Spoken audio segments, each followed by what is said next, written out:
Assalamualaikum warahmatullahi wabarakatuh. Jumpa lagi di Curahan Kata. Pada kesempatan ini, mari kita sama-sama belajar menjadi manusia yang berkarakter dari Rasulullah Shallallahu Alaihi Wasallam. Panjang kalau di kitab Ihya. Pemurah, penyabar, adil, pemaaf, dermawan, pemberani, tapi tawadhu. Itu pasangan ideal ya bagi yang belum punya pasangan. Tapi ya sulit kamu nyari kembarannya. Pemurah, penyabar. Yang pelit banyak kan kalau kita. Ini pemurah tapi sabar. Terus adil dan pemaaf. Dermawan, berarti tidak pelit tadi. Pemberani tapi tawadhu. Ada banyak cerita keberaniannya Rasulullah. Ada beberapa riwayat itu waktu perang, kalau sudah kepepet, para sahabat itu berlindung di belakang Rasulullah. Karena beliau memang karakternya antara lain pemberani, tapi tawadhu.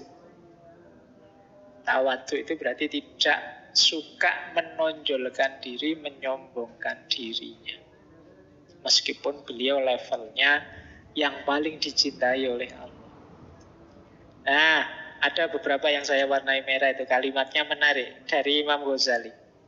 Rasulullah itu sangat menjaga perasaannya orang lain. Beliau tidak serta-merta menyatakan sesuatu yang tidak disukai atau tidak disetujui. Jadi kalau tidak senang, tidak langsung komentar. Kalau di Ihya itu diceritakan satu ketika ada seorang sahabat yang menghadap Rasulullah pakai baju kuning nyolok.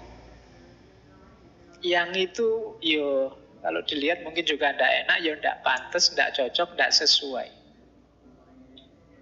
Mungkin sahabat yang lain juga terganggu, tapi tidak enak ada Rasulullah. Rasulullah sebenarnya tidak terlalu cocok dengan kostumnya orang ini. Mungkin pakai baju kuning yang menyala, duduknya paling depan sehingga ganggu yang lain misalnya.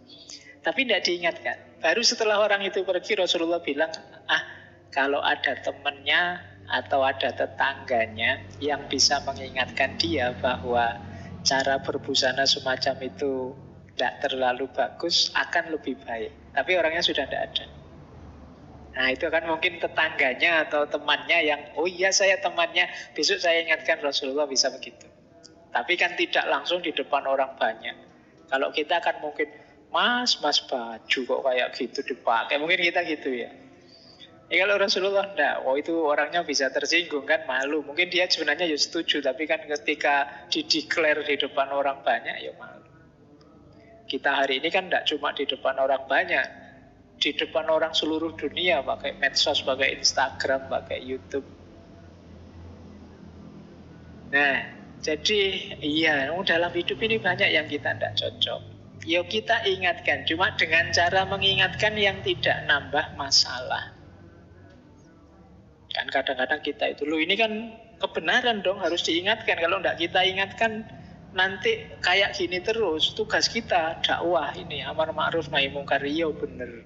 Tapi cari jalan yang tidak nambah masalah. Cari retorika selembut mungkin. Itu yang dilakukan oleh Rasulullah. Baik, ada lagi yang kedua. Kata Imam Ghazali, beliau ini tidak pernah marah. Kalau terpaksa marah atau menegur seseorang, biasanya setelah itu diikuti dengan semacam hiburan-hiburan. Jadi semacam menenangkan dia. Karena yang memarahi Rasulullah, yang menegur Rasulullah itu kan orang bisa panik.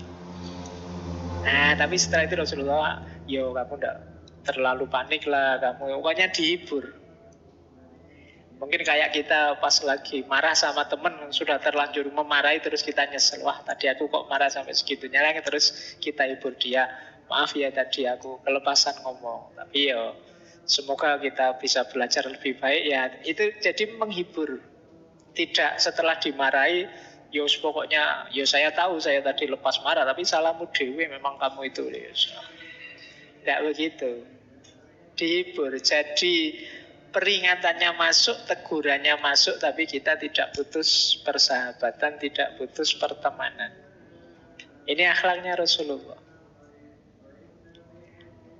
Yang ketiga, mendahulukan keperluan orang lain. Nih, kemarin banyak ya tema-tema sejenis ini, dan Rasulullah jenis yang seperti itu. Rasulullah manusia yang, kalau bahasanya Al-Quran ada kalimat wa yu'siruna ala anfusihim walau kana bihim khososoh. Jadi mengutamakan yang lain meskipun diri mereka juga ada kebutuhan. Ada cerita di Ihya itu, satu ketika ada orang minta ke rumahnya Rasulullah, dikasih. Karena dikasih, besoknya datang lagi biar dikasih lagi kan. Kan banyak itu orang minta-minta itu langganan. Karena ngerti, wah ini orang baik yang punya rumah ini, jadi dia sering datang. Hari kedua datang, dikasih lagi sama Rasulullah. Hari ketiga datang, dikasih lagi. Hari keempat datang, Rasulullah tidak punya apa-apa untuk diberikan. Kata Rasulullah, wah hari ini saya tidak punya apa-apa. Silahkan kamu ngambil apa sana di toko atau di pasar atas nama saya. Nanti kalau saya punya, saya yang bayari. Ini kayaknya Rasulullah. Jadi tidak eman-eman. Kalau kita kan perhitungannya luar biasa itu kan. Yang mau saya kasihkan berapa ini. Kadang-kadang keliru. Mungkin kayak Jumatan itu kan, buka dompet kayak lama sekali tuh, hanya gulanya 2.000 yang keluar. Lama itu kan milih ini yang 2.000 tadi mana sudah dia. Kok yang kelihatan kok yang 100-an terus itu. Untung kamu tidak ngantuk ya, karena ngantuk terus 50.000 masuk ini. Oke. Jadi Rasulullah tidak perhitungan. Kalau memang punya, memberi. Baik, ini gambaran ya. Tapi kalau yang ingin detail silahkan dibaca di Ihya Ulumuddinnya Imam Ghazali. Ada lagi, kalau ini yang nulis Syekh Syafi'ur Rahman Mubarakpuri dari India, nulis Ar-Rahiq Al-Makhtum tentang akhlaknya Rasulullah juga. Ya yang pertama sangat pemberani, kalau ini semua ngerti ya. Tadi sudah dijelaskan. Yang kedua dapat dipercaya. Jadi Rasulullah itu sudah masyhur di kalangan masyarakat Arab. Bahkan sebelum menjadi Nabi, beliau ini Al-Amin, orang yang dapat dipercaya.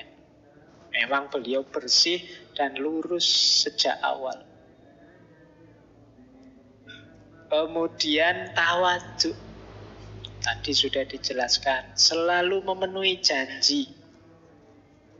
Jadi memenuhi janji itu ya, kalau memang akadnya jam 7 ya jam 7, jam 8 ya jam 8.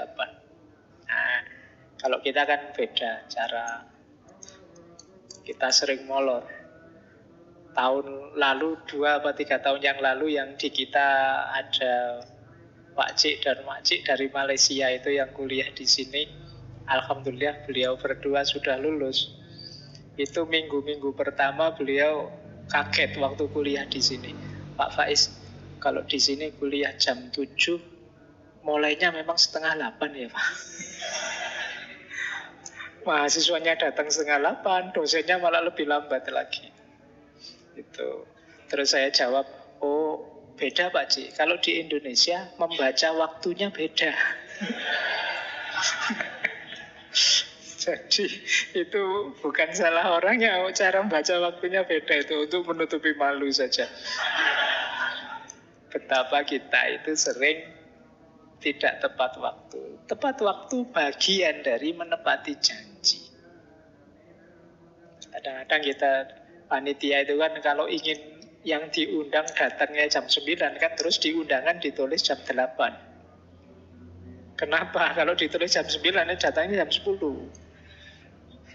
Oke ya, dan akhirnya menyulitkan kita semua itu kan, mesti kalau ada apa-apa dihitung kan, oh ini undangannya jam 8, berarti nanti mulainya jam 9, ya saya datang jam 9. Baik, nah teladan Rasulullah yuk, sesuai akad, sesuai yang kita janjikan. Ngaji filsafat ya kalau bisa mulai jam 8 ya jam 8, selesai jam 10, jam 10. Atau kita pakai prinsip kalau mulai boleh telat-telat dikit asal selesainya on time, atau selesainya lebih awal. Nah, kemudian silaturahim. Rasulullah sangat gemar menyambung tali silaturahim. Penyayang dan lembut terhadap orang lain. Kalau ini masyhur sekali. Jadi kalau teman-teman memang sangat ingin meneladani Rasulullah, ayo latihan lembut. Karena memang Rasulullah itu lembut. Ya enggak usah, Pak, saya memang wataknya gini kok Pak, saya pemarah. Ya latihan lah, manusia mana ada yang harga mati. Bisa latihan. Saya dulu dari Mojokerto, cara ngomongnya agak kayak Surabayaan. Agak medoknya medok, agak spontan kayak Surabaya. Tapi ya sudah hampir 30 tahun di Jogja ya. Kalau saya pulang, mesti orang sana bilang Mojokertonya hilang. Berarti kan bukan harga mati.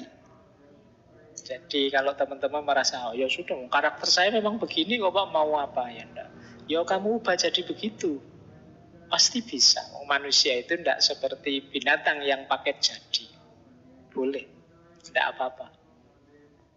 Jadi seperti Rasulullah, ayo latihan penyayang. Nah, kalau ini lebih berat, suka memaafkan, lapang dada. Wah, hari ini sulit ya memaafkan, sekarang kita budayanya lapor polisi.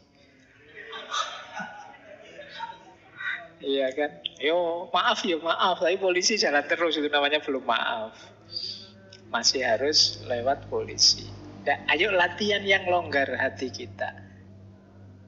Apalagi kalau itu memang hanya urusan kecil-kecil. Ada banyak hal penting nanti mungkin menyita waktu kita kalau terlalu kita urusi. Jadi ayo latihan yang longgar. Rasulullah itu bahkan ada cerita masyhur sekali di awal-awal beliau dakwah di Mekah itu. Beliau itu tiap pagi ketika ingin sholat di Ka'bah itu ada seorang tetangga beliau yang sangat benci. Yang itu kalau beliau lewat kadang ditaburi pasir, kadang ditaburi kotorannya unta, kadang diludahi.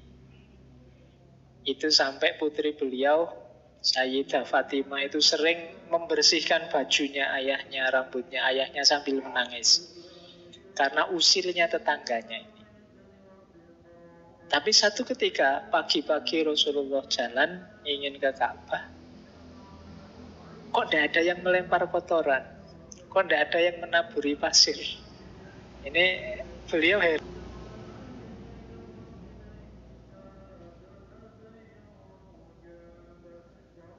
Dan ini kemana orangnya ini? Apa kehabisan kotoran? Apa? Kok tidak ada yang melempar?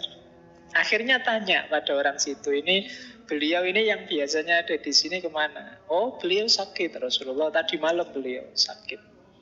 Nah, pagi itu langsung Rasulullah menjenguk. Orangnya betapa kagetnya. Ini musuh yang sangat saya benci, yang tiap hari saya sakiti, justru yang menjenguk paling awal. Itu menyentuh hati dia, sehingga kemudian masuk Islam. Itu gaya dakwahnya Rasulullah. Jadi kadang-kadang justru dengan kelembutan, keterbukaan hati, kemurahan hati, dan pemaaf, orang tersentuh, geser minadzulumati ilan nur. Biasanya orang itu kalau ditabrak, disalah-salahkan, malah sulit untuk sadar. Bukan berarti tidak tahu itu salah. Saya tahu itu salah, tapi wis kadung gengsi, mau gimana. Jadi teman-teman kan sering gitu kan, kalau disalahkan itu kan mesti cari-cari alasan. Kamu telat ya. Loh, sebenarnya saya tidak pengen telat Pak, tapi ya gimana lagi. Fitter ngomong kamu kan. Nah, kenapa? Kamu tahu sebenarnya salah. Kenapa cari alasan? Ya karena ditabrak langsung sih. Coba tadi mengingatkannya nggak model. Kenapa kamu telat gitu? Ayo silakan masuk dulu mas, nggak apa-apa. Nanti belakangan baru ngomong, minggu depan kita tetap ya seperti tadi jamnya, jangan telat. Yang telat ya udah, itu mungkin dia bisa berubah.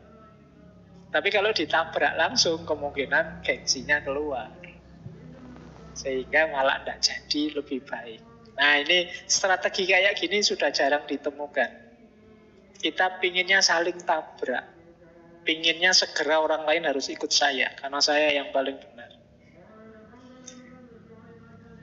Selanjutnya, Rasulullah itu pribadi yang penuh kegembiraan, meskipun kalau tertawa tidak sampai terbahak-bahak.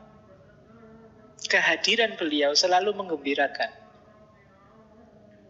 Jadi ada istilah Rasulullah itu basam. Basam itu selalu tersenyum. Meskipun tidak sedang tersenyum, yang di dekat beliau merasa disenyumi. Kalau mungkin pakai bahasa hari ini, memang auranya aura yang menggembirakan. Kehadirannya ditunggu-tunggu. Mungkin kebalikannya kita ya. Kalau teman-teman kita kan, kalau kita tidak hadir, alhamdulillah dia tidak datang, urusan aman. Kalau dia datang kacau mesti. Tapi kalau Rasulullah tidak, kehadirannya ditunggu. Kemudian Rasulullah itu tentu saja rajin ibadah, terus cerdas. Beliau punya fatona. Kemudian selalu menyampaikan kebenaran meskipun pahit. Ya, ada banyak kebenaran yang harus kita sampaikan. Meskipun kadang, wah ini resiko, wah ini pahit, ya tidak apa-apa. Asal tadi ya, cari retorika yang pas, biar manfaat, maslahat. Terus yang terakhir, sabar. Ada banyak ujian, ada banyak kesulitan, tapi beliau tidak pernah putus asa. Detail ureanya cari ya di kitabnya Syekh Sofiur Rahman Mubarak Puri, Ar-Rahiq Al-Maktum. Baik. Terima kasih sudah menonton. Semoga bermanfaat.